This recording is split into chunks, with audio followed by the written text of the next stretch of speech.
Yavanartha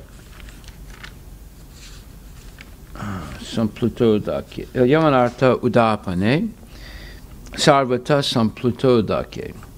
Tavana sarve savedesu brahmanasya vijanataha. And it says, all purposes served by a small well can at once be served by a great reservoir of water. Similarly, all the purposes of the Vedas can be served to one who knows the purpose behind them. So, therefore, this morning we discussed the difference between a Brahmana and a Parivrajikacharya.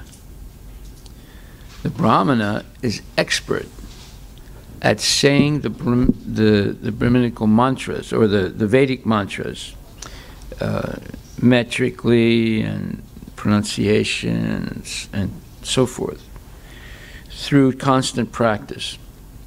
But the Parivrajikacharyas, they're expert in knowing the meaning of the Vedic mantras and the purpose of life. Whereas the Brahmanas, mostly they perform the Vedic rituals by trying to correctly recite the mantras for material benefit, not actually aiming for the purpose, which the Parivrajikacharyas explain. Parivrajikacharya means that they are traveling constantly around the world and preaching the Vedanta, the actual final conclusion of the Vedic knowledge. Yesterday we studied what that was. Prabhupada said it was to understand the relationship between the jiva, the individual living soul, in relation to Krishna, the Supreme Personality of Godhead. And yesterday we explained what those three levels of self-realization are. And I think we explained it last week also. Do you remember, Tulsi? Okay, go ahead. Let me hear you. We have the microphone? Where is it? Okay, go ahead, Tulsi.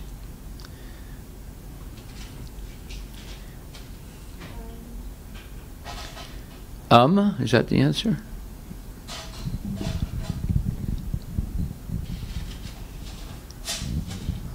The first step is knowing the difference between matter and the spirit, body and the soul. Yes. The second one is understanding Jivatma and Paramatma. Yes.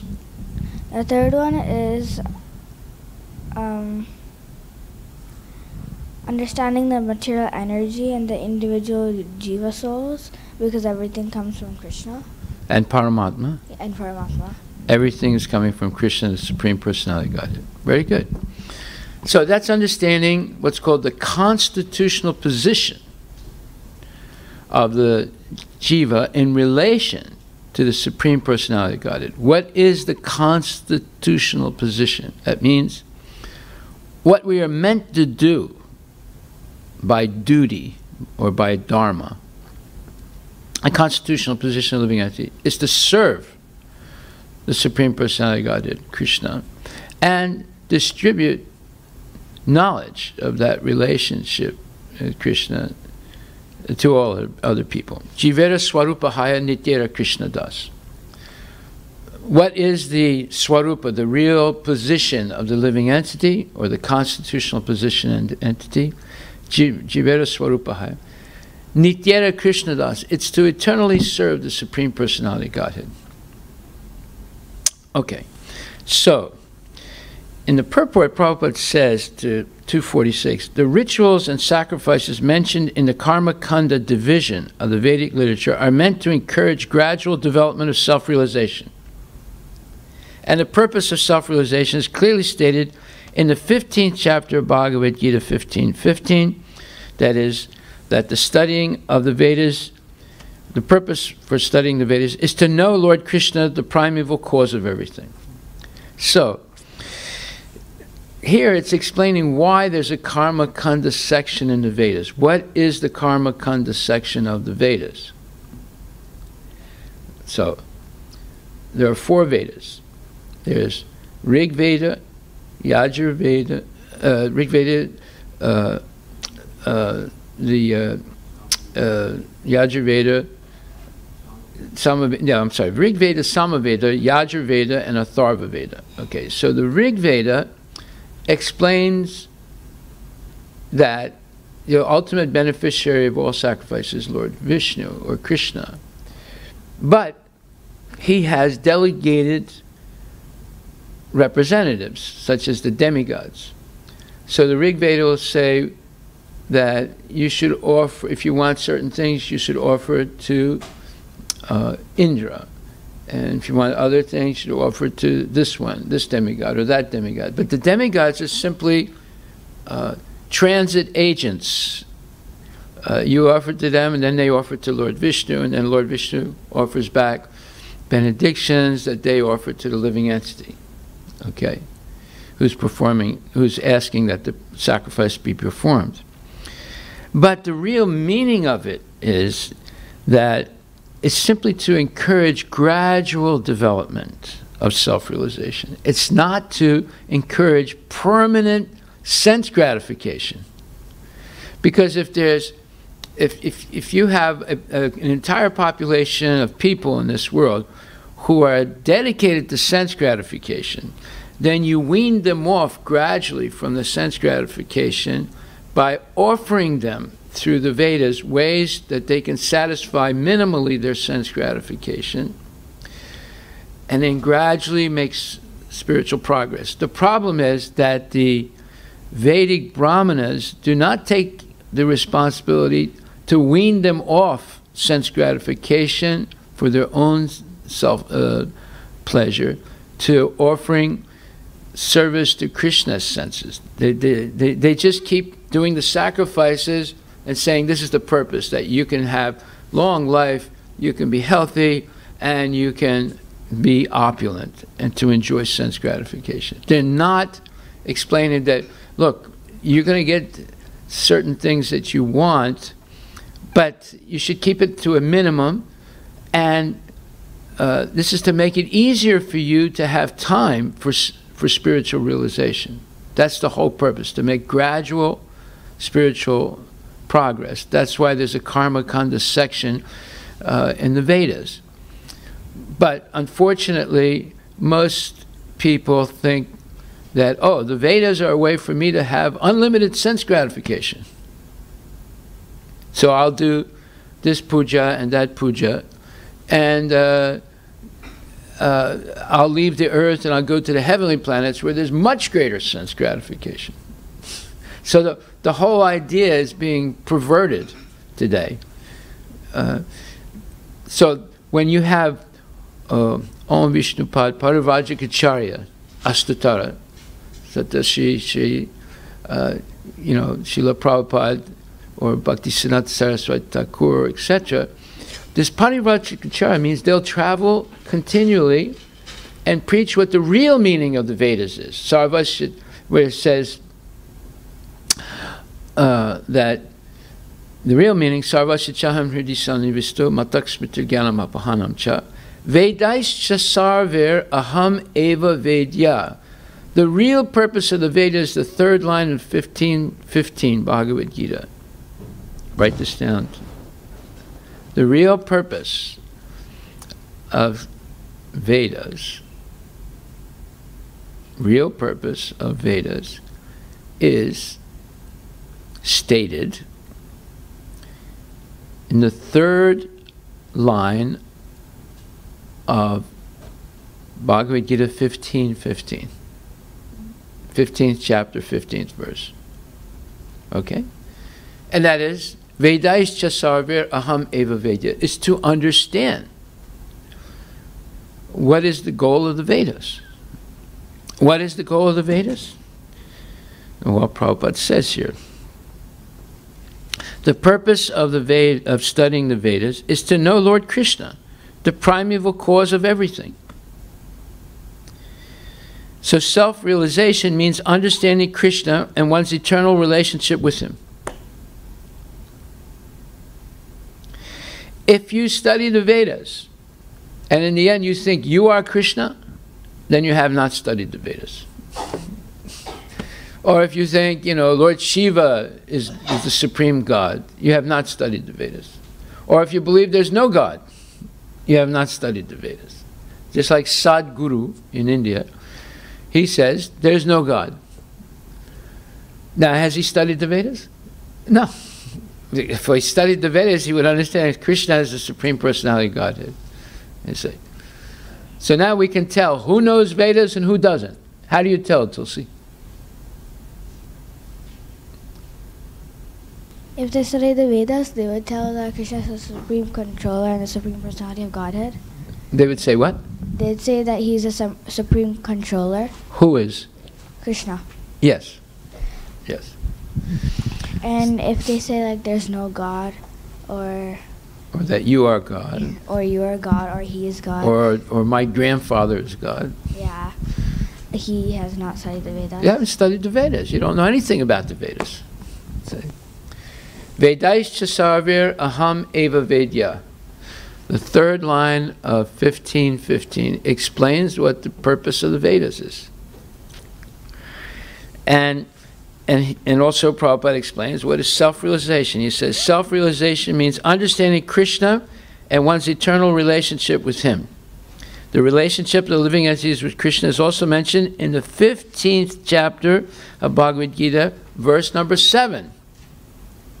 Okay, now if you say purpose of the Vedas is understanding Krishna and one's relationship with him, there's further information about this relationship with Krishna. It's explained in 15:7. Write that down, Tulsi. 15:7 explains the relationship with Krishna.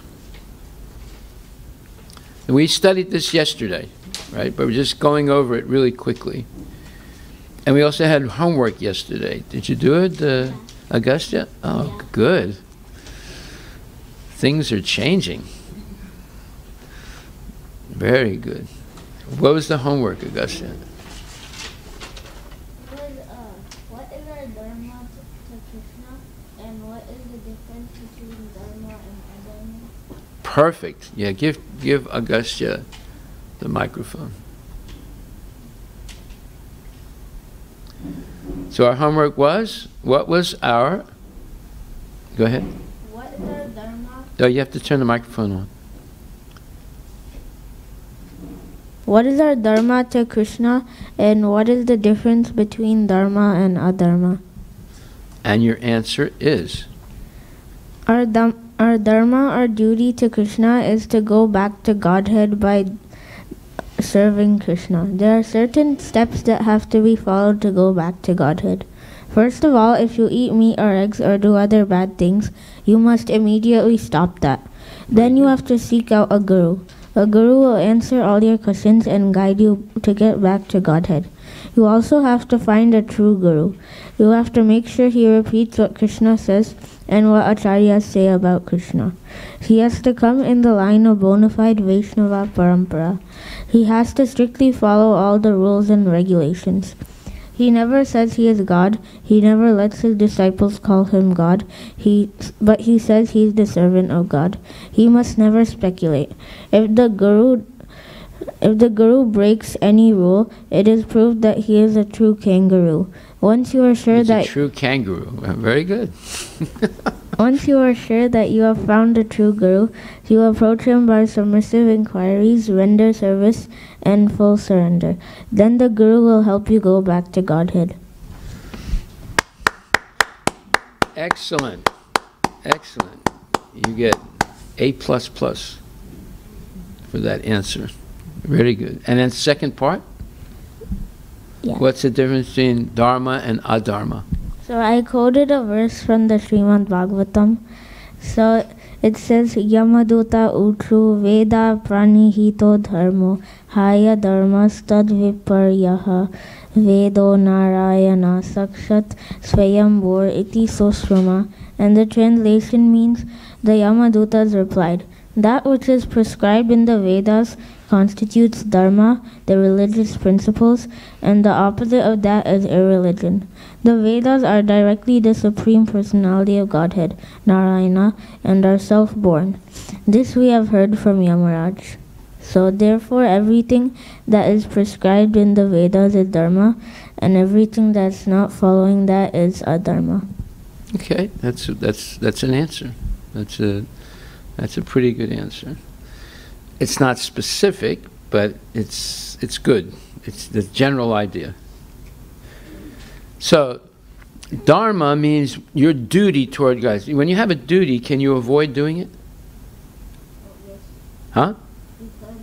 You could, right? Then would you be following dharma? No, you would not be following. So it's something you must do. You cannot deny doing it. If you do, then you're not following Krishna's instructions, and you'll be committing all kinds of sinful activity. So, therefore, dharmam tu shakshat bhagavat pranitam. Was that part of the verse you read? Is that in that verse you read? What? Dharmam tu shakshat bhagavat pranitam. No? Okay. This is the essential verse. Like in the verse you read, it's saying that dharma means following the Vedic instructions, right? Okay. But dharmam tu shakshat bhagavat pranitam. Dharmam tu shakshat bhagavat. 1 second, I'm trying to find where that comes from. Dharmam tu shakshat. Don't have it here. It's from the Mahabharata? Okay. Okay, so that means that only Krishna can tell you what dharma is. He is the only person who can, in other words, you know, your uncle can't tell you what dharma is. Some philosopher can't tell you. Only Krishna can tell you who dharma is. And what is the dharma of the living entity? It's to serve Krishna. So in that way, there's no doubt what dharma is. It's our duty toward Krishna. And anything besides that is considered adharma. So there's another important verse in the Bhagavad Gita that says, Yashastra vidim utsrija vartate kamakarataha. So that verse says that those people who follow the Vedic path or the Vedas, they will, and you know, under the guidance of bona fide spiritual master, they will eventually become free of the cycle of birth and death and go back to Godhead. But people who don't follow, due to lusty desires, they cannot attain perfection, they cannot attain knowledge, and they will not attain liberation from the cycle of birth and death. So that verse in Bhagavad Gita, Dharmam tu shakshat bhagavat pranitam, let's find that, is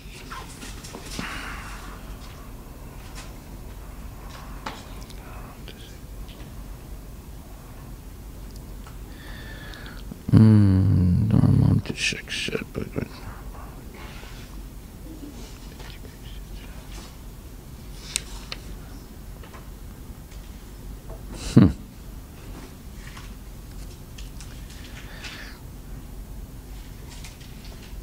Okay, anyway, it's 16th chapter. Let me find it.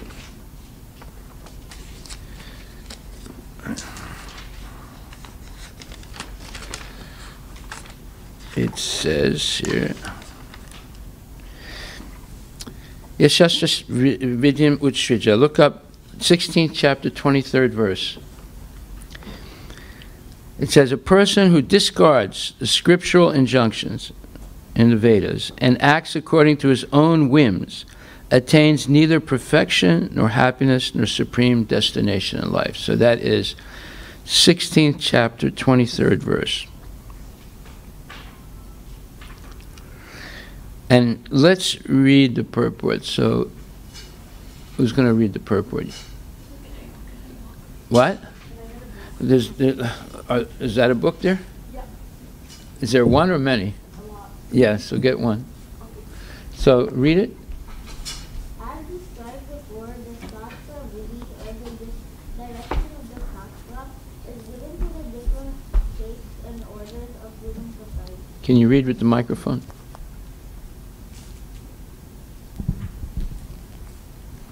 Everyone is expected to follow these rules and regulations. If one does not follow them and acts whimsically according to his lust, greed, and desire, then he will never be perfect in his life. In other words, a man may theoretically know all these things, but if he does not apply them in his own life, he is to be known as the lowest of mankind. In the human form of life, a living entity is expected to be sane and to follow the regulations for elevating his life to the highest platform. But if he does not follow them, then he degrades himself. But even if he follows the rules and regulations and moral principles and ultimately does not come to the stage of understanding the Supreme Lord, then all this his knowledge becomes spoiled. And even if he accepts the existence of God, if he does not engage himself in the service of the Lord, his attempts are spoiled. Therefore, one should gradually raise himself to the platform of Krishna consciousness and devotional service. It is then and there that he can attain the highest perfectional stage, not otherwise. The word karma karata is very significant. A person who knowingly violates the rules acts in lust. He knows that this is forbidden, but still he acts. This is called acting whimsically. He knows that this should be done, but still he does not do it. Therefore he is called whimsical. Such persons are destined to be condemned by the Supreme Lord. Such persons cannot have the perfection which is meant for the human life. The human life is especially meant for purifying one's existence, and one who does not follow the rules and regulations cannot purify himself, nor can he attain the real stage of happiness. Well, this is extremely profound purport. In other words, that's why it says, Nasa siddhim avapnuti, na sukham na param gatim. A person who doesn't follow the Vedic path of Dharma because of being whimsical. What does it mean to being whimsical? Yes, Krishna. You're just like not caring, just lazy, and you don't want to do that. Okay, and Agastya. Making decisions really quickly. Can you say it in the microphone? Making decisions really quickly. Almost, yeah. Making decisions based on sense gratification rather than Krishna consciousness. That's what it means. Yeah, you're right. You make a decision very, very quickly, but not based on intelligence, just based on sense gratification. That's called being whimsical, right? You make a decision on a whim. Anything that comes into your mind for sense gratification. So a person, why would a person not follow the Vedic rules and regulations? Why? What does it say in this verse? Look at the verse. Why does a person not follow the Vedic instructions of Dharma? Why? Yes, Krishna. Was the act whimsically in lust? Yes, exactly right. Okay. Do you know anyone like that? Yeah. Where are these? Where do you know them from?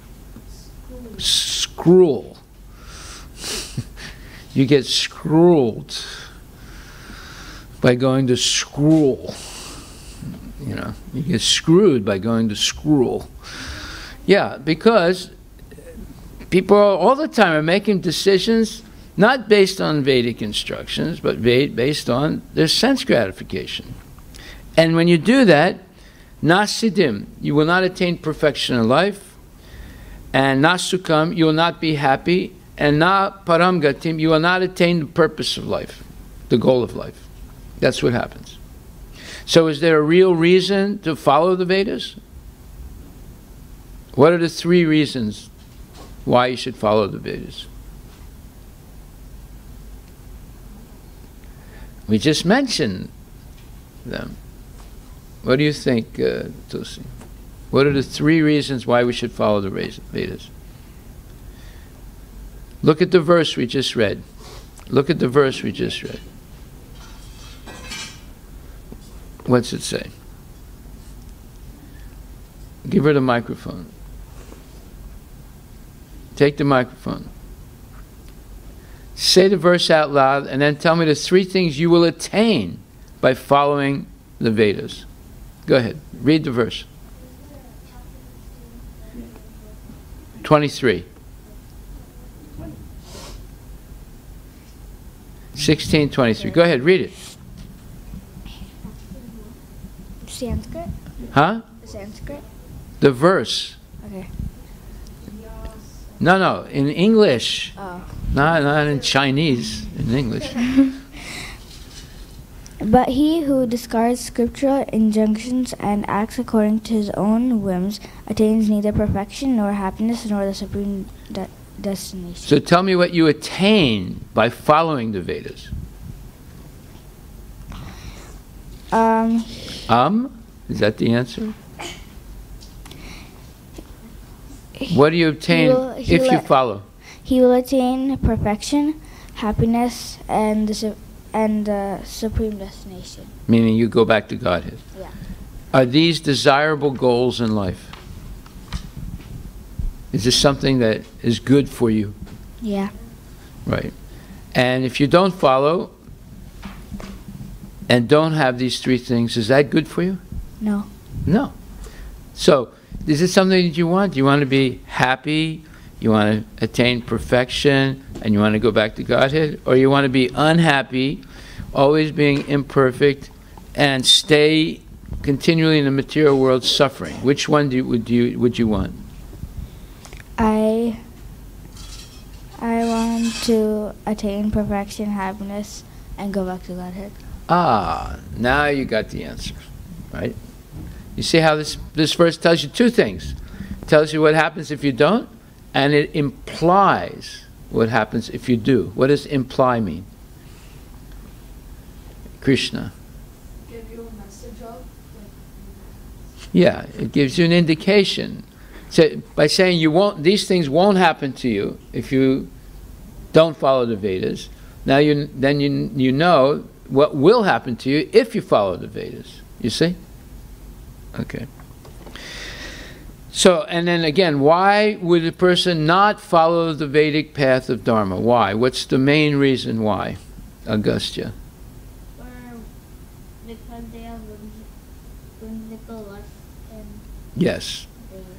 Whimsical desires due to lust, greed, and so forth. Okay. So, we discussed most of these things yesterday. And we also had homework. Now, Agastya did his homework really well. Did you do your homework? Yeah. You want to read what you wrote? And did Ria do her homework? Huh? Okay. That's all right. We can hear what she did. You sit next to her. Sit next to her. Okay, Krishna, give Krishna the microphone. He told me last night he almost finished the homework last night. I mean, I did. The purpose of a human being is to always be doing its duty and devotional service. We were not born to do nonsense. We were born to be a servant of Krishna. We are a part and parcel of Krishna. He's the seed-giving Father, 14.4. He's the cause of all causes, and it is our duty to serve him. If we do nothing but eat, sleep, watch out for threats, and reproduce, we are no different than an animal. We have the sense to know who's God, and we are able to serve him. We have to use this opportunity, or else we should go live with the animals. We have to do our dharma. Is it a sin not to do your dharma? Yes. Okay, it is a sin not to do your dharma. Dharma means your service to Krishna. Adharma means not to do your duty. So if we come to temple with an adharma attitude, we are doing it wrong. Okay. Yeah, in other words, if we come to the temple and someone says, would you like to chant around? You say, no. Would you like to bow down to the deity? No. Would you like to have some prasadam? No. Would you like to do some service? No. Would you like to give a donation? No. Well, if you say no to all, yes? That reminds me, yesterday when we were going out at Sankirtan, there was this guy. So, Give him the microphone. yeah. We asked this guy if he wanted like a food truck card, and then he was like screaming no, and then he In the temple? no in Sankirtan. Oh, Sankirtan, okay. And then he went to the road and he stopped the car, and then he made the guy open the window and he started shouting something. He started stop your car. Wow, it's crazy. That's what happens when you don't follow Krishna consciousness. You go crazy. Okay, so you see real examples, right? I just said no, no, no, no, no, and then you saw a guy who said no, right? And then he does something crazy. He goes, stops the car and screams at the people. That's why it says here that if you don't follow the Vedic Dharma, you will not attain happiness, you'll not attain perfection, and you'll not attain the supreme goal of life, going back to Godhead. So you see how unfortunate these people are that refuse to hear anything about Krishna. Okay. So you read, okay, so today we're going to do 247. 247 says, Karmani evadikaraste mafale sukadakshana akarma fala hetu behur mate sangastu akarmani. Who wants to read the English? 247, second chapter, 47th verse. Okay, Krishna, go ahead.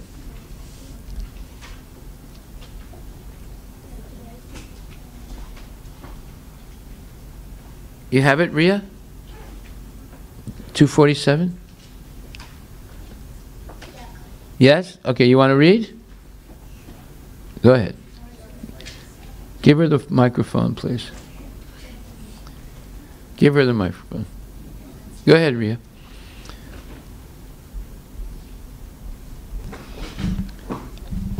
You have a right to perform your prescribed duty, but you are not entitled to the fruits of action. Never consider yourself the cause of the results of your activities, and never be attached to not doing your duty. Ah, good. All right, now start read the first paragraph of the purport. There are three considerations here: prescribed duties, capricious work, and inaction. Okay, what is capricious work, Agastya? Like it's work that keeps changing. No.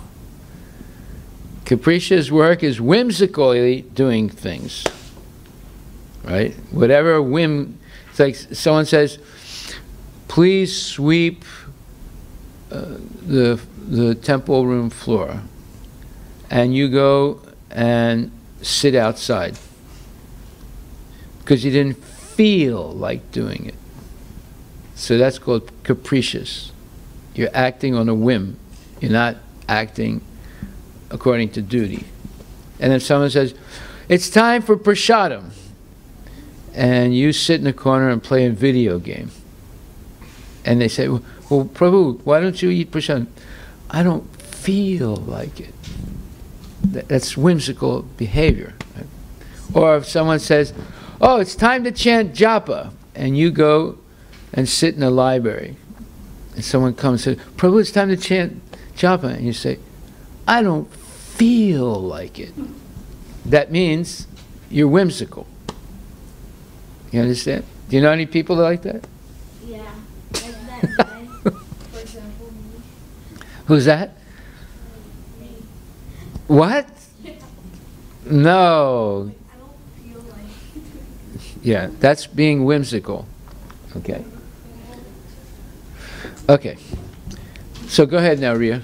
Prescribed duties are activities enjoined in terms of one's acquired modes of material nature. Enjoined means required. Go ahead. Capricious work means actions without the sanction of authority. So if the authority says, it's time to chant Hare Krishna, japa, and you go and sit in the library, you go downstairs and hide in the toilet or something and say, Oh, my I don't feel like it. See, that's capricious. You're not following authority. Okay, go ahead. And inaction means not performing one's prescribed duties. The Lord advised that Arjuna not be inactive, but that he perform his prescribed duty without being attached to the result. One who is attached to the result of his work is also the cause of the action. Thus, he is the enjoyer or sufferer of the result of such actions. So if you're not attached to the result, what's the proof that you're not attached to the result? Who can say what the proof is that you're not attached to the result of work? You give the result to Krishna. That's the proof that you're not attached. Okay? If you're attached, then you don't want to give it to Krishna. Like, let's say you go to a store and buy a mango. And on the way to the temple, your idea was to offer it to Krishna. But on the way to the temple, you eat the mango. So, do we have proof that the person is not serious about Krishna consciousness? Yes. He bought the mango to offer to Krishna, but on the way to the temple, he ate it without offering it to Krishna, let's say. Okay? Okay, go ahead. Me? But the paragraph ended. You finished? Yeah. Yeah, so if you're attached to the result, then you will either, you will be the enjoyer or the sufferer. If you're not attached to the result and you offer the result to Krishna, you're not responsible for the good or bad reaction to that activity. Just like Arjuna kills Bhisma Pitamaha and he kills his guru. Was he arrested for murder? Now, Ravana kidnapped Sita. Was he eventually punished for that? Yeah. Was Arjuna ever punished for what he did? Why? Because it was his duty. Well, no, it's not only his duty. Duty in this context is what Krishna tells him to do. Someone can say, well, I was serving Hitler in World War II, and he told me to kill these people. It was my duty to do it. Is that person a criminal, or is he not a criminal? Why is he a criminal, and Arjuna has a duty to kill his guru and his grandfather, Bhisma, and he's not a criminal? Why? He doesn't have an attachment to the result and he wants to give it to Krishna. The result. Yeah, he's simply following what Krishna said. Right? Whereas Hitler tells this guy, go and kill these people. They're unarmed people. He says, just kill them and put them in a gas chamber and push the button and kill them. Why is he responsible and Arjuna is not responsible? I say. Because Arjuna is strictly following Krishna's order and the other guy is not following Krishna's order. He's following Hitler's order. Right? So this is where people get confused. But will you get confused? No. Okay. Now, how do we know what Krishna's order is? How do we know?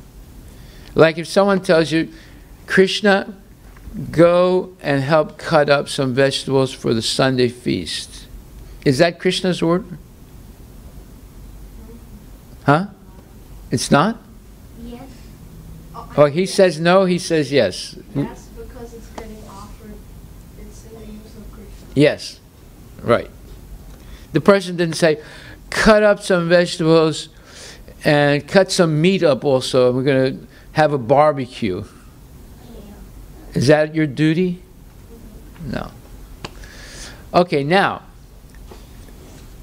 let's say in the United States, let's say you're a doctor, Krishna. You became a doctor, right?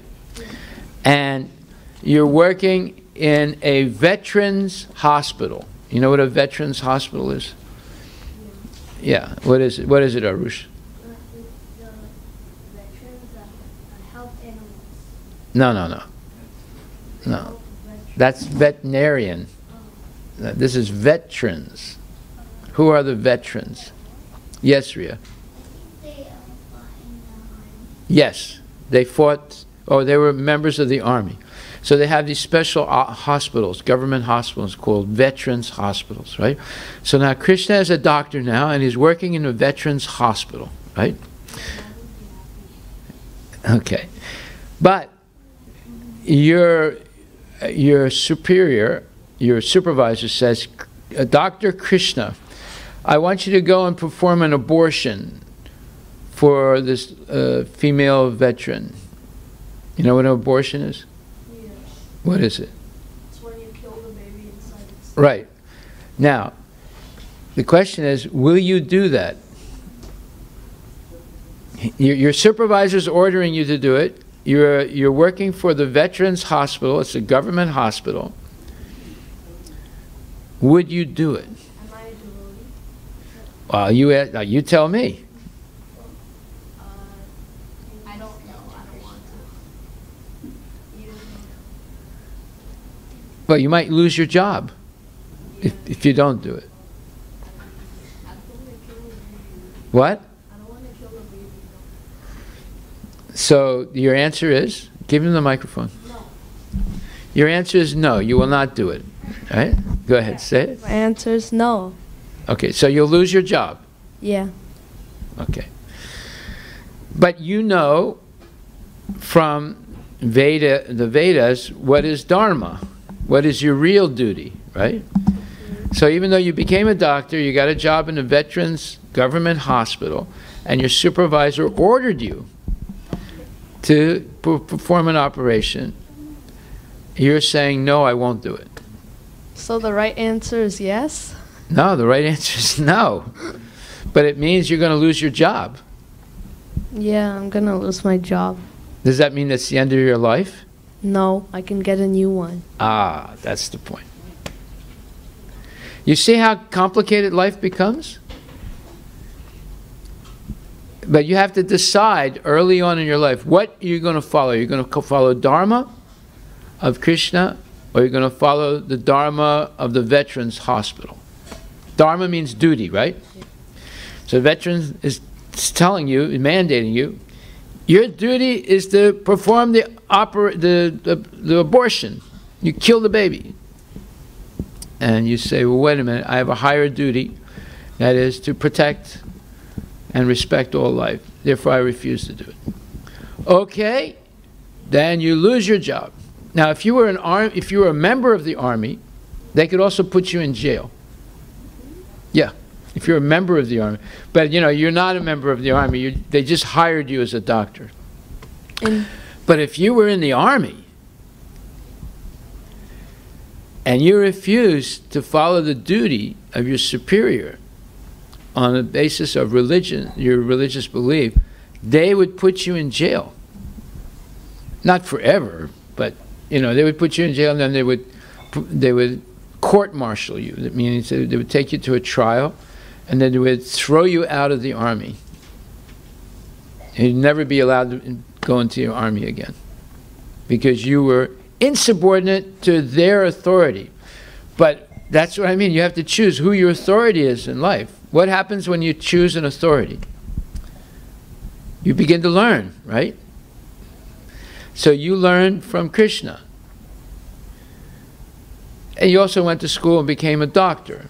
But which duty is more important? Your duty toward Krishna or your duty toward the Veterans Hospital? Krishna didn't say it, so Krishna. Yes, exactly. Okay. Now, if they say, okay, we respect your religious belief, therefore, we're not going to throw you out. We'll just not ask you to do any abortions. Then, if they're a little more, let's say, lenient, then you keep your job. But they know that they can't ask you to do an abortion. They can ask you to do heart surgery. They can ask you to do liver surgery. They can ask you to do stomach surgery. They can ask you to do, you know, and all kinds of brain surgery. But they can't ask you to do an abortion. So, therefore, they give you a what you would call a pass. They would give you a, you know, they're giving you special status, right? Because of your religious belief. Yes. Yes, Ria, what's your question?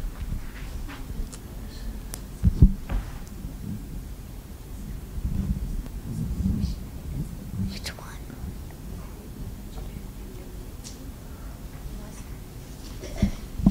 Go ahead. Like, won't the baby eventually get killed by another person working in the hospital? Maybe. You want to stop it?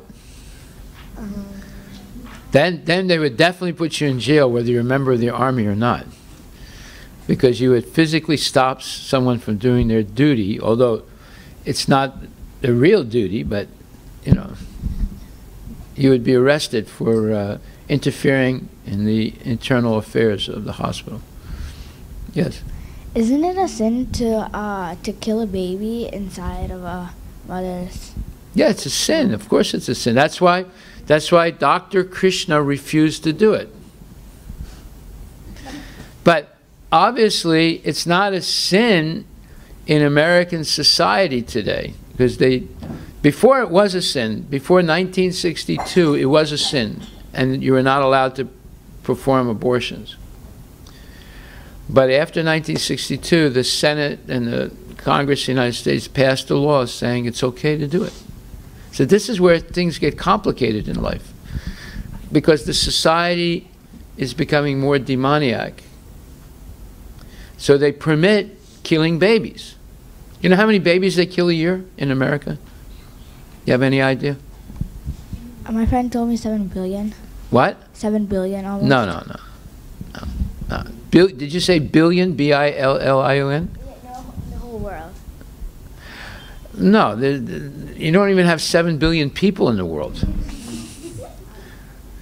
No, was that a guess you made? No, then you read it somewhere? It was in a science science. Was it billion or million? It said billion. You said million? It said billion. It said billion? Yeah. Billion abortions a year? Yeah. Like 7 billion abortions? There are not even 7 billion people in the world. Can you bring me the book that says 7 billion? In the library. Okay. Well, you can take the book out from the library, bring it, show it to us. No, in America, they perform up to 1 million abortions a year. Up to. It varies.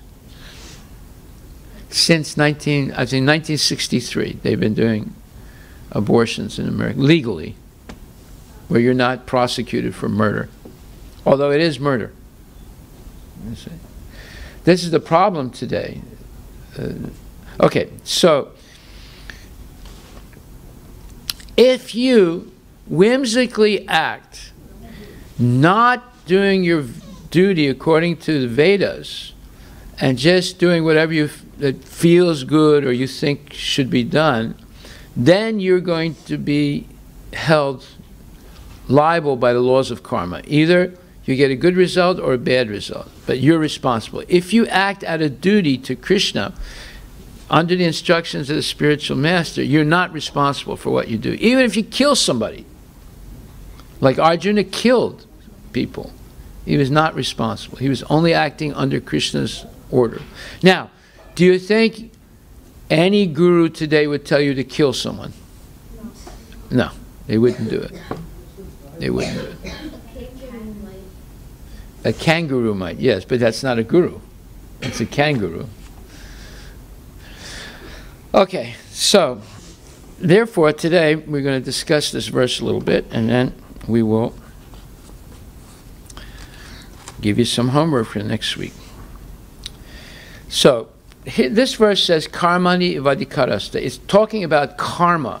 Karma means action.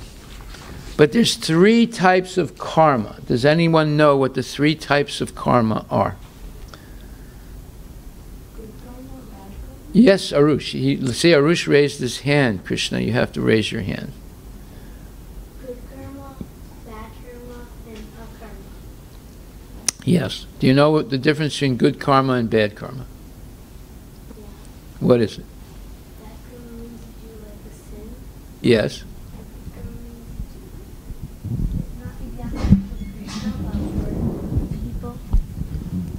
Good karma means not exactly for Krishna, but for yourself. Right? Yeah. Because good karma means you're doing something good, but you're attached to the result. And bad karma means you're doing something against the Vedic instructions. Right? Now, what is akarma? When you give all the results to Krishna. Exactly right. Perfect. Hari Bol. Very good. So, but karma itself means work. But there's 3 types of work. Good karma, bad karma, and akarma, meaning there's no karma, there's work, but there's no reaction. Good karma has a reaction. You have to take birth again to get the good results. Bad karma has reaction. You have to take birth again to get the bad results. Akarma means there's no material results, so you're not obliged to take birth again. Okay. So, as long as we have a body, we have to do some work. Does a thief work? Yes. Yeah. He's got a plan how to steal. He makes a plan, and then he executes it. So even a thief works. Does a person who's only playing video games work? Some people make money off of it. Yeah, they make money off it. No, but playing the game is work, isn't it? Yeah. You see? So everyone is doing work. No one, if you have a material body, you have to work. Now the question is, how am I going to work? Let's say you could get a job making $100,000 a year by being a butcher. That's a lot of money. Would you do it? No. Why? Krishna didn't say so. Right. Exactly right. Yes. Because you would also be making $100,000. We would be making a lot of sins. Yes. Yes. Okay, so you see how Krishna consciousness enters into every decision you make in your life. You see how that works? Because anything you do, you have to decide, is this dharmic or is it adharmic? Is this according to the principles of Dharma or is it against the principles of Dharma? Let's say you could make $200,000 a year by working in a bar. You know what a bar is? It's a place where they serve liquor. Would you take the job, even though you can make so much money? Why? Because Krishna didn't say so. Because it's against the principles of Dharma. Yes? What? I can't hear you. Give her the microphone. Arush, give the microphone. It's against the 4 principles. Yeah, regulative principles. Yeah. Very good answer. Yeah. Okay.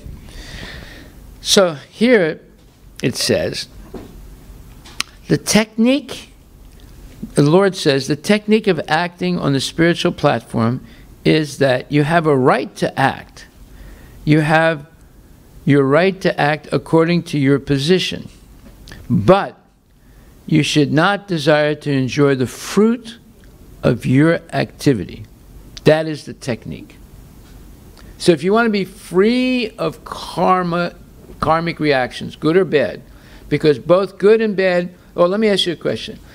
Is good karma good? Arush? No. Why is not good karma good? Because if you get the good karma Here, take the microphone.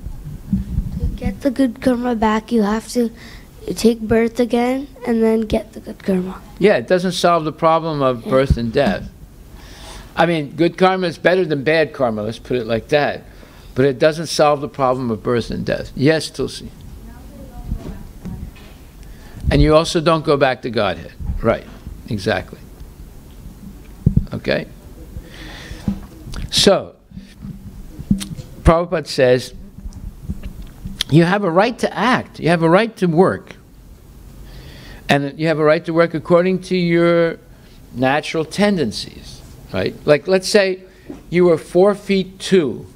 Could you get a job as a basketball player in the National Basketball League? No. So you like to play basketball, but you couldn't get that job, right? But because you're 4'2", maybe you could get a job, driving a taxi, or you could become a doctor, or So you work according to your tendency. So you have a right to work according to your tendency. But you should not desire the fruit of your activity. You should not desire to enjoy the fruit of activity. If I want to enjoy the fruit of my activity, then what will it be? Prabhupada says, suppose I am a businessman. I have made a profit of $10 million in this year. So does it mean that I shall not enjoy this huge amount of money? I shall throw it away? Oh, yes. The Bhagavad Gita says that ma phale sukadachana. You cannot take the fruitive result of your work. Then if I do it, then what will it be? Now he said, ma karma phala hetu buhur. Don't be the cause of your activities. Then you will be bound by the interaction of your activity. Don't be the cause of your activity. Then you shall be bound up by the effects of your activity. You don't be the cause, then effect will not touch you. Ma karma phala hetu buhur, ma te sangastua karmani. Then if you say, better I shall do nothing. No, that also will not be permitted. You cannot stop acting. At the same time, you cannot take the fruitive result of your activities. And you think that, oh, I am not going to act. Just like in India, one business friend, he was selling my books. He was telling, we are not going to make any huge business this year because if we do business, the profit is more. The whole thing will be taken by the government by income tax. So we are stopping to work we are stopping to have more business. This is the position because our mind is so inclined that if I cannot enjoy the fruit of my activities, then I am disinclined. Okay, so what Prabhupada is saying here is that you can do your activity, but you're not allowed to enjoy the fruit. So does that mean if you make $10 million, you give $10 million away and you live with zero? Is that what that means? What does it mean then? Who can say what it means? Yes. Go ahead, give the microphone to her. What does it mean? I make $10 million, that means I can't take home anything? I just give it all away to the temple and I live on nothing? No, we should use it in the service of Krishna. Will you give any of it to the temple? Yeah. How much? You made $10 million. Half of it? Yes. Yes. Actually, no, take the microphone again. Actually, yes, by the rules you should give half. But let's say you only need $100,000 a year to live comfortably. And you made $10 million. How much of it should you give to the temple or give to supporting activities of Krishna consciousness? You only need $100,000 to live. comfortably. What do you think? Still only half? No, take how much you need and give the rest to the temple. Okay, so when you say take how much you need, let's say you need $100,000 to live. But you also need to have a savings account for emergencies. Okay, now you made $10 million. So you would put aside that amount of money that would sustain you for at least 1 year or more. So then that means you keep $200,000. $100,000 for living, $100,000 for a savings account in case of emergencies. Now you still have $9,800,000 profit from 2018. And we can give it to the temple. You could give it to the temple. You could give it to many ISKCON temples. You could give it to, like that. Yes. So you always have to have an emergency fund also, especially if you have a family, because you never know what's going to happen in the future, right? But normally the rule is 50% you give to Vaishnavas, to temple, etc. 25% you live on that money, day-to-day living, and 25% you put in a bank account as a safety net in case there's an emergency or you lose your job or whatever, or you have health problems or whatever. Yeah. Okay, Krishna.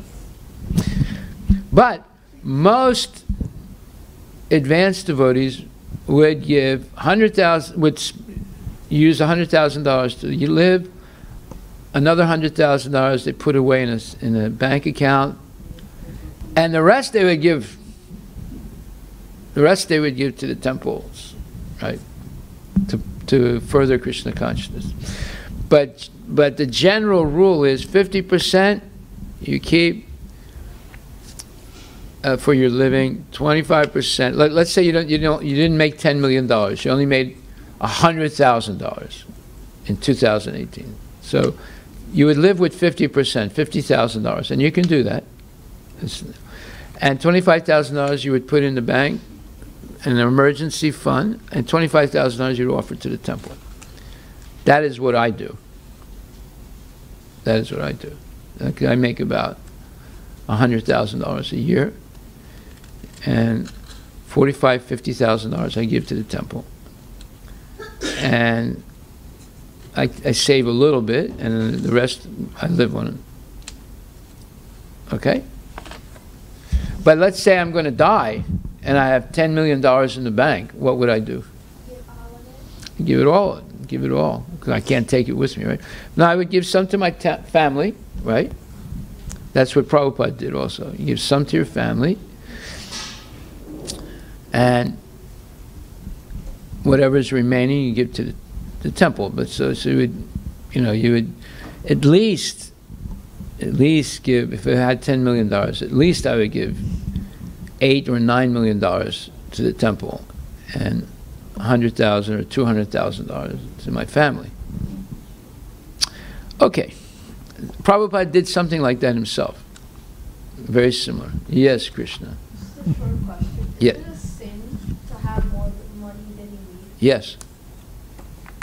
It is a sin. It's a sin to take more than you need in general, whether it's eating, whether it's saving money, or other things. It is actually a sin.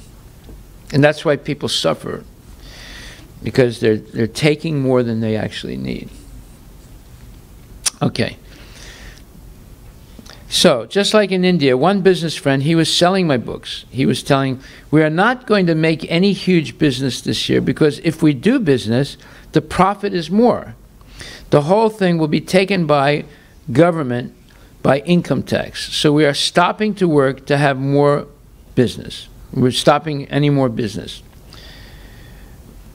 This is the position because our mind is so inclined that if I cannot enjoy the fruit of my activities, then I am disciplined. Perhaps you know, there is a proverb in English that Proprietorship turns sand to gold. Write this down. This is a proverb that Prabhupada uses. Proprietorship, P-R-O-P-R-I-E-T-O-R-S-H-I-P. Proprietorship turns, T-U-R-N-S, sand, S-A-N-D, into, I-N-T-O, gold, G-O-L-D. So what does this mean? Proprietorship turns sand to gold. What does it mean? You know? No? Okay. Anybody know what it means? Krishna 2. We don't see Krishna 1 anymore. Yeah. We might start calling you Krishna 1 pretty soon. We'll wait another couple of weeks. If we don't see him, we'll call you Krishna 1. He's going to become Krishna 2. Go ahead. Proprietorship? Microphone. Proprietorship. First explain what proprietorship means. Does proprietorship mean ownership? Yes. So ownership turns sand into gold. So if you, yeah, I just had a question about it. Like, does proprietorship means ownership? So if you have like sand to gold isn't actual sand to gold, like, isn't it? No, in other words, if you own something, you will develop it. Oh, right. Because you're attached to the result. And if you don't own something, then you're not going to get the result, so you're not going to do anything. Oh, okay. So if you like want, let's say. I'll give you an example. Yeah. In the old Soviet Union, no one was allowed to own anything. Like a farm, they were not allowed to own it, or a business, they were not allowed to own it. Everyone had to work for the government. So there were farms, but there were collective farms. No one owned it. The government owned it. So what happened? Because proprietorships turn sand to gold, and no proprietorship turns gold to sand, the whole economy fell apart. It didn't happen overnight, but over several generations, the economy collapsed because nobody wanted to work hard. And so they did the minimum. Everyone's guaranteed a salary. Everyone's guaranteed a salary. Not a lot, but just enough to live. So no one tried to develop anything. You know, and everyone was stealing also. So the whole economy of the Soviet Union collapsed. And it disbanded the whole, I mean, they didn't need a war. President Reagan didn't have to go to war with the Soviet Union. The Soviet Union collapsed economically because of communism. Nobody owns anything. So Prabhupada says here, proprietorship turns sand to gold. In other words, sand to gold means you can take something that seems to be worthless and make it into something that's worth a lot by your ingenuity, by your hard work, and so forth. Okay? But if you don't own anything, then you're not going to do anything. You know. Okay, so like this land here, this is 1 acre of land. So the previous people that owned it, they did something, but not very much, right? So when we bought it, the house was very old and it was falling apart. Yeah. Wasn't it like some old shack? It was an old Rambler house, and it was falling apart. The floor would go up and down when you walked on it. Yeah. Nothing was stable in that house, right? And there were rats, and there was cockroaches and everything. And the land was, you know, just, it didn't look like anything. Like, it just looked like wild land. Look at it today. What happened? You tell me. Yes. Like, so you had a whole acre of land here, but just one. It's just still 1 acre of land. But it looked like a jungle. Right. So what happened? What happened? You tell me. There's a proverb that describes what happened. Sand turned into gold. Yes. Sand turned into gold. Why? Because I didn't own it, but Krishna owned it. And we, as devotees, we all work for Krishna. So we worked really hard, and we were able to turn sand into gold. So when we bought this property, it was only worth $110,000 in 1989. How much do you think it's worth today? It's worth $10 million. $100,000. $110,000. That's what they bought it for. Oh, I think it was $114,000. I'm sorry. And today it's worth $10 million. $10 million. How did that happen? Proprietorship turns sand to gold.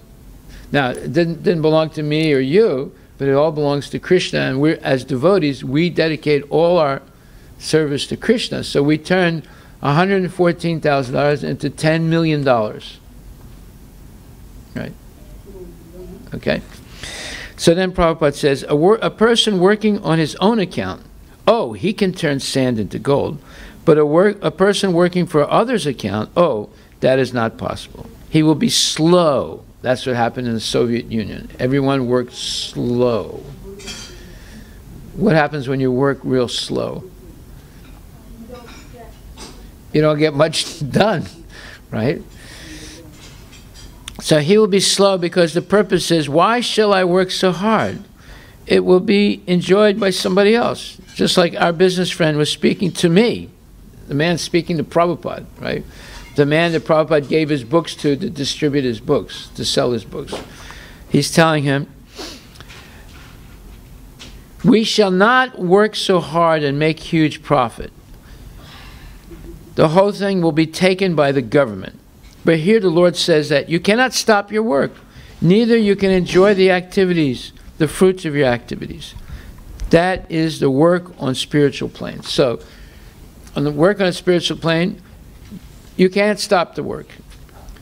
On the other hand, you can't enjoy the result of the work. You only take the minimum. So, but if you act like that, then there's no karmic reaction. So, does that sound like a good deal to you? Who would you agree to work like that? Not taking the result, and not stopping the work, and not going slow, working hard. Would you do that? What's your answer? No? What? I can't understand what you're saying. Give him the microphone. Where's the microphone? What are you saying? No. No. Okay. Anybody else? Ria, what would you say?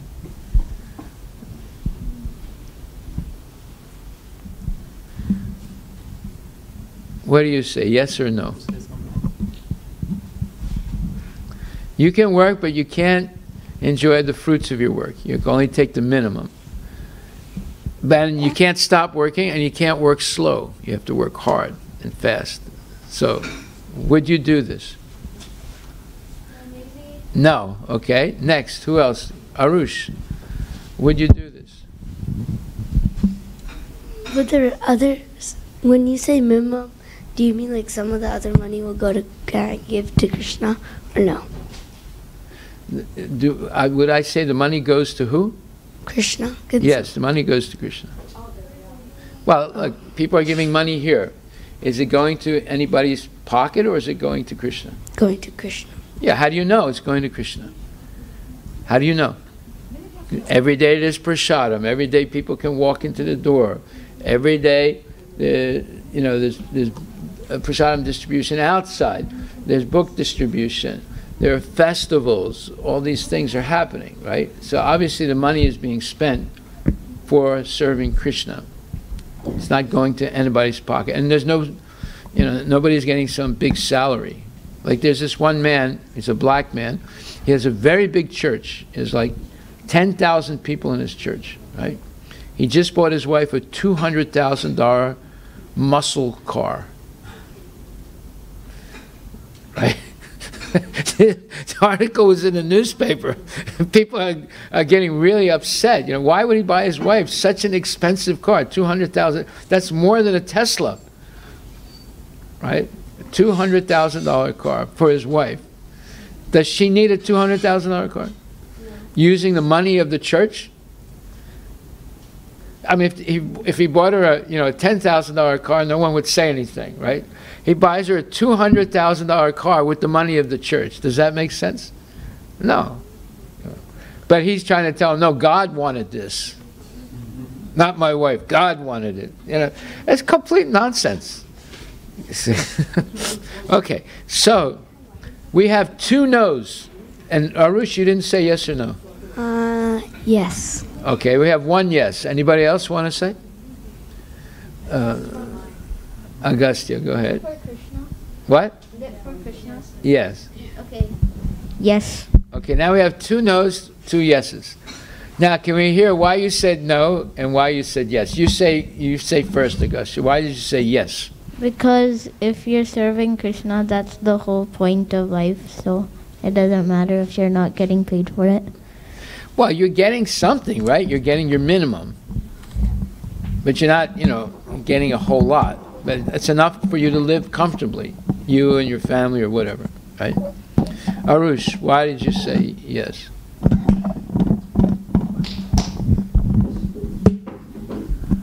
I said yes because I can live with the minimum, and the other stuff, other money I can just give to Krishna. Okay. And Krishna, why did you say no? Because I thought the money would go to the government, not Krishna. Well, see, okay, let me explain a little bit more why because Prabhupada gave his books to a businessman, right? Now, this temple is not a business. What is it then? It's a temple for Krishna. It's called a non-profit organization. Non-profit means no individual is making a profit from this temple.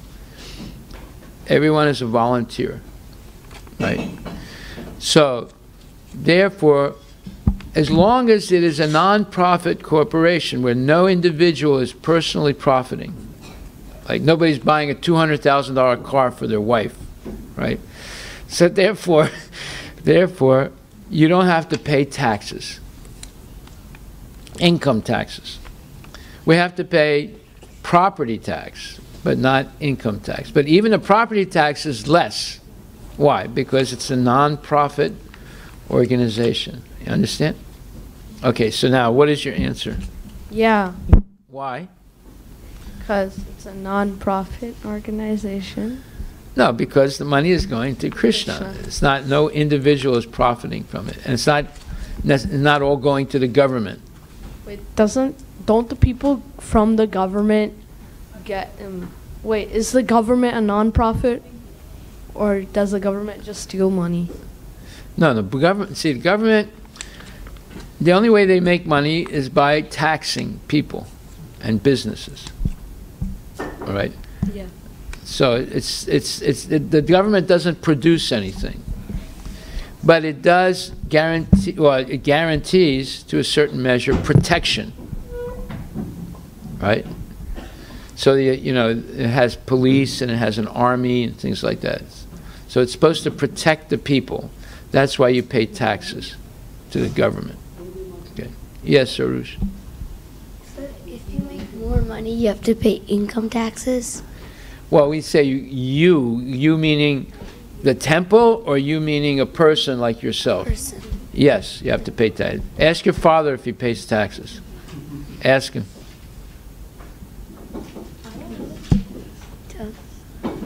I have to pay taxes too.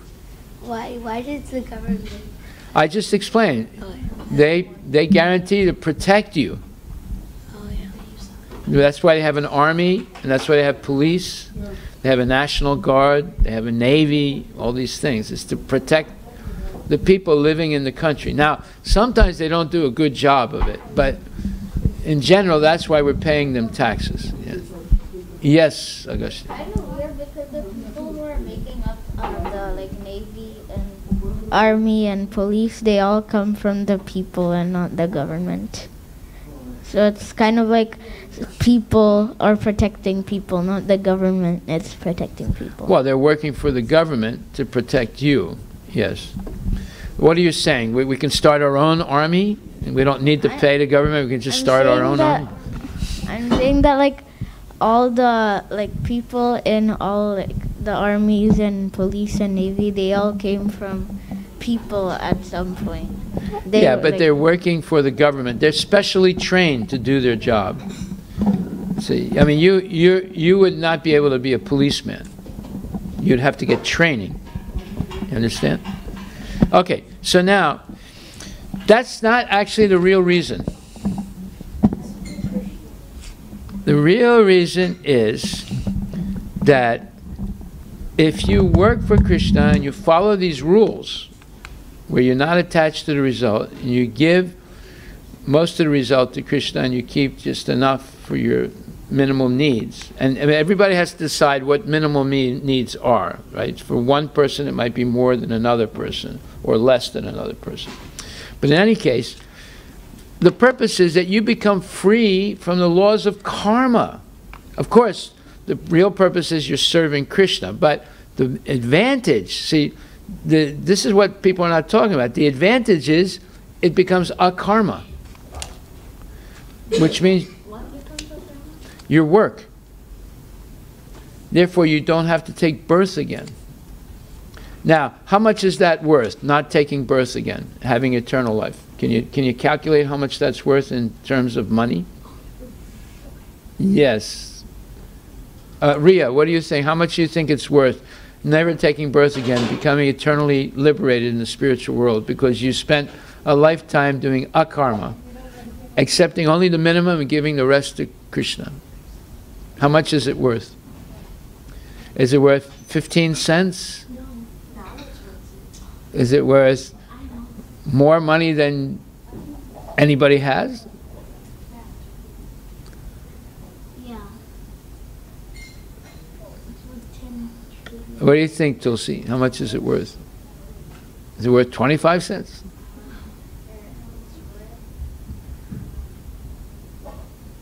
How much is eternal life worth?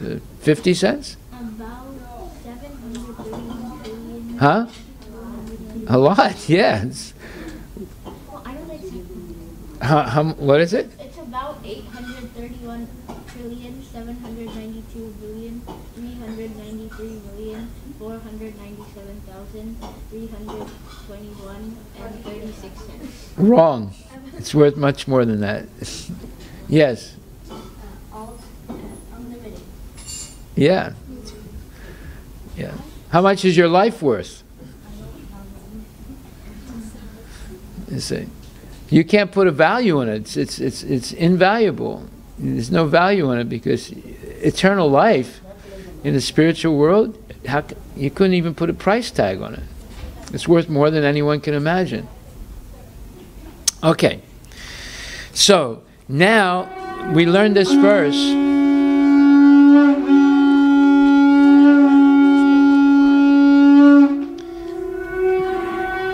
So your homework is to explain akarma and why it's worth more than anything else. That's your homework for next week. Explain what is akarma and why it's worth more than anything else in this world. It's worth more than an Xbox. It's worth more than Hare Krishna. Shri Radha Nila Madhavi.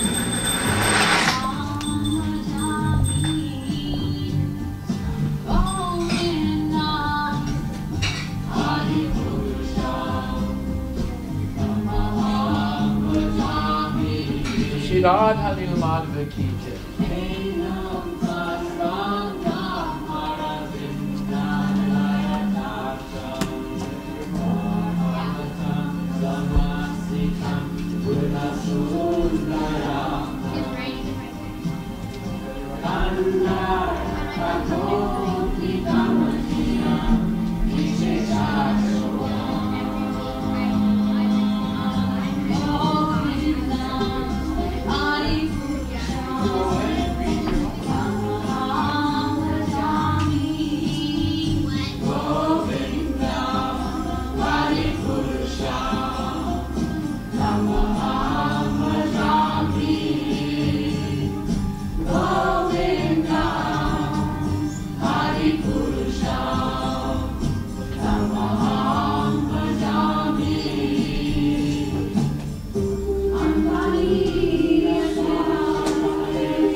Yeah, that's good though. It's on?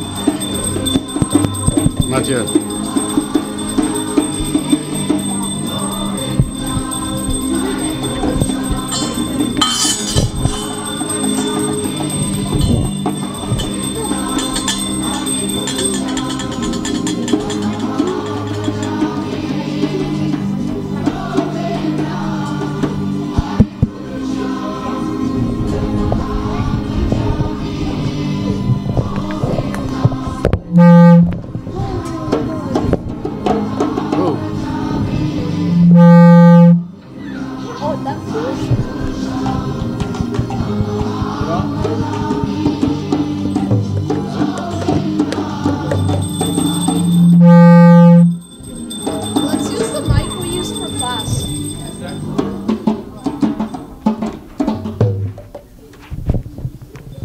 Jasumati Nandana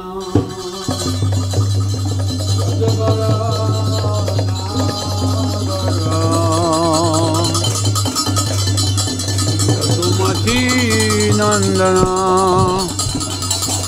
Brajavara Nagara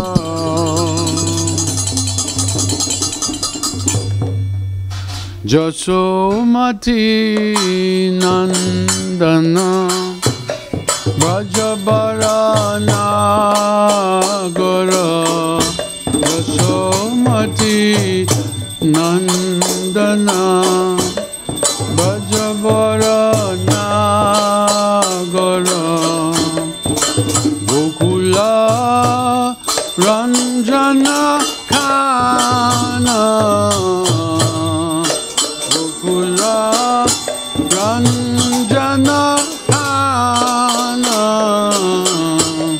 Gopi Paranadana Madana Manohara Gopi Paranadana Madana Manohara Kaliya Damana Bidhana Kaliya Damana Bidhana Amala Harinam Amiya Bilasa Amala Harinam Amiya Bilasa Ipina Purandara Navina Nagara Bara Ipina Purandara Navina Nagara Bara Kamjivadana Subhasa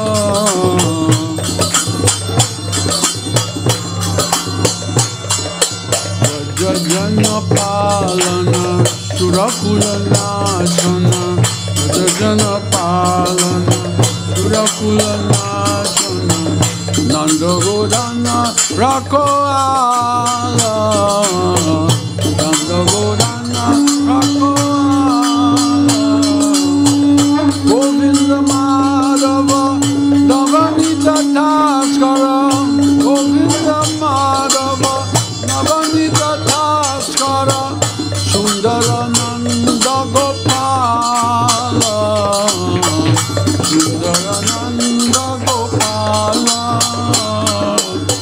Jamuna Tatachara Gopi Vasanara Jamuna Tatachara Gopi Vasanara Rasa Rasika Kripa Moya Moya Sirada Vallabha Vrindavana Natabara Sirada Vallabha Vrindavana Natabara Bhakati Vinoda Shraya Bhakati Vinoda Shraya Yasomati Nandana Brajabarana Gara Yasomati Nandana Brajabarana Gara Gokula Ranjana Kana Gokula Ranjana Kana Gopi Paranadana Madana Manohara Gopi Paranadana Madana Manohara Kaliya Ramana Vidhana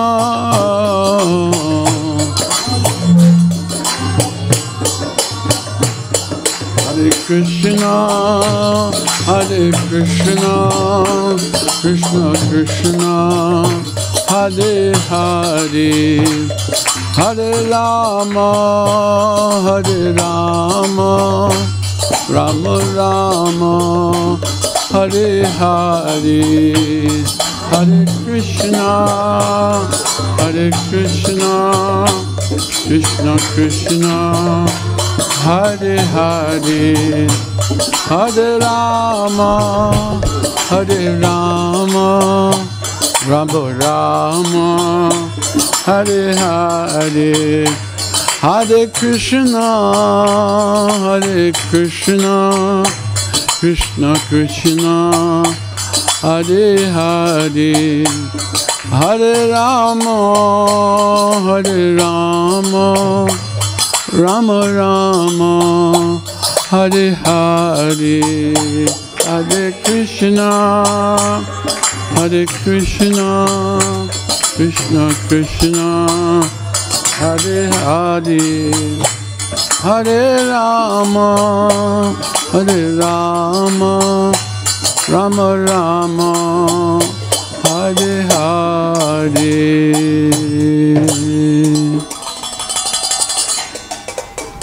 Jai Nitya Prabhu Vishnupad Paramahansa Parivrajakacharya Stutarasata Sishiman. His Divine Grace Abhoy Charanaravinda Bhaktivedanta Swami Srila Prabhupada Ki. ISKCON Founderacharya Srila Prabhupada Ki. Nitya Lila Prabhu Vishnupad Paramahansa Srila Bhakti Siddhanta Saraswati Goswami Prabhupada Ki. Ananda Koti Vaishnava Vrinda Ki. Namacharya Srila Haridas Thakur Ki. Prem se Guru Sri Krishna Chaitanya Prabhu Nityananda Sri Advaita Radha Srivasadi Gaur Bhakta Vrinda Ki. Sri Sri Radha Krishna Go Gopinath Sham Kun Radha Kun Giri Govardhan Ki. Vrindavan Dham Ki. Mayapur Navadip Dham Ki. Jagannath Puri Dham Ki. Ganga Devi Jamuna Mai Ki. Bhakti Devi Tulsi Maharani Ki. And Harinam Sankirtan Ki. Harinam Mahamantra Ki. Brihat Mridanga Seva Ki. Parama Karuna Shri Gaur Nityananda Ki. Jagannath Baladev Subhadra Ki.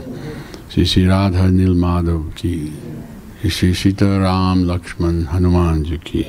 Samaveda Bhakta Vrinda Ki. All glories to the assembled devotees.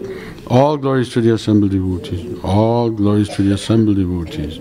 All glories to Sri Guru and Sri Gauranga. Glories to Srila Prabhupada.